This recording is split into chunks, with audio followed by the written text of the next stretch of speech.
টুলু মণ্ডল একাধিক দুর্নীতি করেছে। জাল ডিসিআর ছেপে দুর্নীতি। টুলু মণ্ডলের পার্কিং গ্রাউন্ডে দুর্নীতির আখড়া, ছাপাখানা তৈরি করে জাল ডিসিআর তৈরি, জাল ডিসিআর ছেপে কোটি কোটির তোলাবাজি।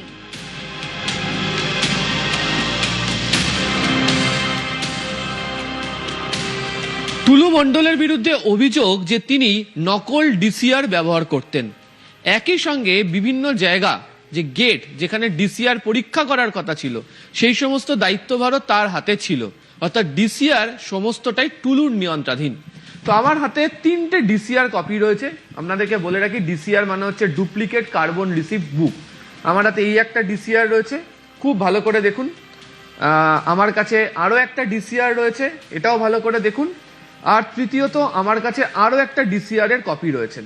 গোপনীয়তার স্বার্থে তিনি এই মুহূর্তে তার পরিচয় প্রকাশ্যে আনছেন না, তবে তিনি জানিয়ে দেবেন এই ডিসিআর আসল না নকল। আমার প্রথম প্রশ্ন, আপনি টুলু মণ্ডলকে চেনেন? হ্যাঁ, চিনি। কিভাবে চেনেন? আমাদের এখানে অফিসে আসতো। আপনি টুলু মণ্ডলের সাথে কাজ করতেন? ও অফিসে কাজ করেছি। কি কাজ আপনি করতেন? ছাপাখানা। ছাপাখানায় কি কাজ করতেন? ওই ডিসিআর। ডিসিআর কি করতেন? ছাপাইতাম। আপনি ডিসিআর ছাপাতেন? ছাপাইতাম না, আমি বার্নিং এর কাজ করতাম, নাম্বার বার। এটা কি, এটা আসল না নকল? এটা আমি দেখি নাই কোনোদিন দেখেননি না, কিন্তু এটা কি আসল ডিসিআর এরকম হয়? এটা তো 6টা নাম্বার আছে, সিএল নাম্বার। এটা আমি দেখি নাই কোনোদিন। 6টা নাম্বার দেওয়া, এটা থাকে না আসলে, তাই তো? আসলে কটা নাম্বার থাকে? 5টা। স্ট্যাম্প কোথা থেকে এলো? আগে হয়তো করতো কোথাও। আচ্ছা, এই হাতে আমার হাতে আরেকটা ডিসিআর এর বই রয়েছে, এটা আসল না নকল? নকল। এই ডিসিআরটা নকল। কেন নকল এটা? নকল, এটা এখানে ছাপা হতো। কোথায় ছাপা হতো? এই যে টুলু মণ্ডলের। আপনি দেখেছেন ছাপা হতে? দেখেছি। দেখেছেন? তো এটা মানুষ কি করে বুঝবে যে এটা নকল? এটা মানুষ বুঝতে পারবে না, সেটা তো স্ট্যাম্প মারা থাকবে, ইয়ে থাকবে, হ্যাঁ, বিএলআর সেই থাকবে, হ্যাঁ। কি করবে? কিন্তু সরকারি আধিকারিক তাদের তো বোঝার কথা ছিল তার বেলা। তাদের ফিটিং করেছে নিশ্চয়, তারা জানতো সবই কিছু। 13680 এখানে 5টা নম্বর দেওয়া রয়েছে, তারপরেও আপনি বলছেন এটা নকল। কি করে, কেন বলছেন নকল? আমাদের এখানে ছাপা হতো, দিন রাতে ছাপা হতো, গোপনীয়তা। সেই মালকে ভরে নিয়ে চলে যেত বস্তাতে। কোথায় নিয়ে যাওয়া হতো? শিউড়ি অফিসে, যেখানে ওরা নিজেরাই সই করতো। আচ্ছা, এটা কি আসল না নকল?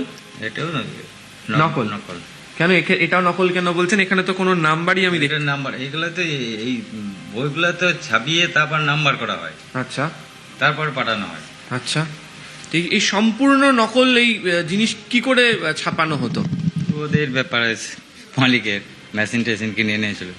মেশিন আপনি দেখেছেন? কতগুলো মেশিন ছিল? একটা অফসেট, একটা কাটিং মেশিন, একটা পারপোটিং, যেটা পেসে যেটা লাগে।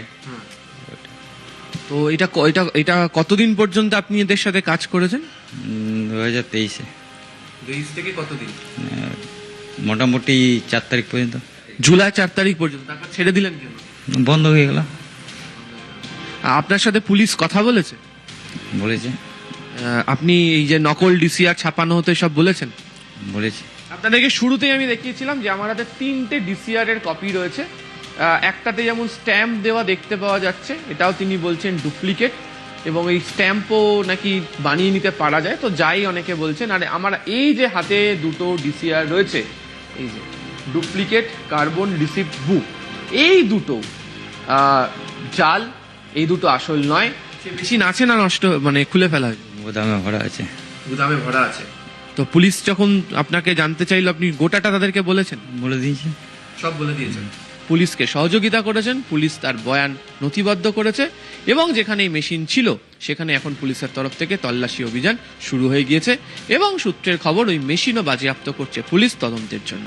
ক্যামেরা অসিত দাসের সাথে আবির ঘোষাল, নিউজ 18 বাংলা।